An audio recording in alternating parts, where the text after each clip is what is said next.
والمرسلات عرفا فالعاصفات عصفا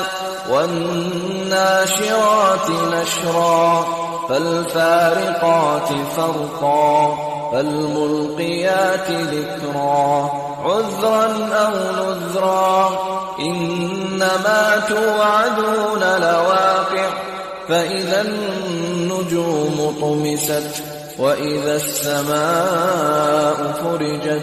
وإذا الجبال نسفت وإذا الرسل أقتت لأي يوم أجلت ليوم الفصل وما أدراك ما يوم الفصل ويل يومئذ للمكذبين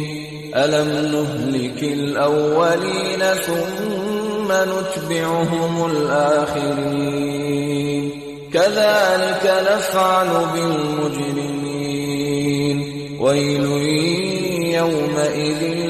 للمكذبين ألم نخلقكم من ماء مهين فجعلناه في قرار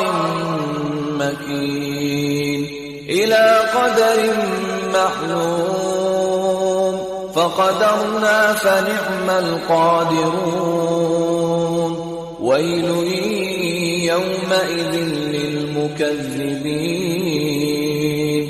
ألم نجعل الأرض كفاتا أحياء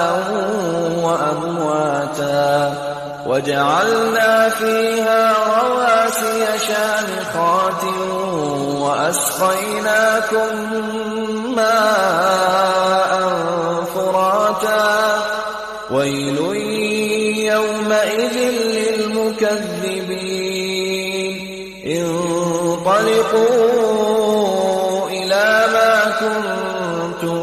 به تكذبون انطلقوا إلى ظل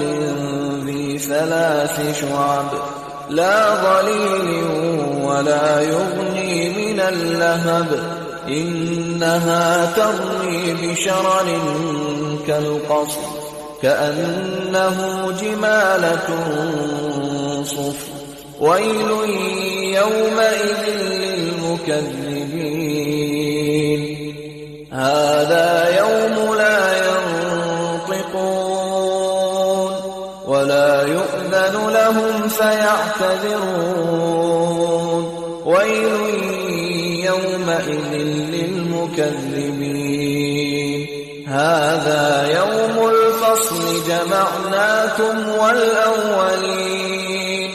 فإن كان لكم كيد فكيدون ويل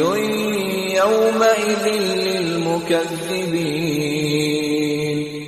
إن المتقين في ظلال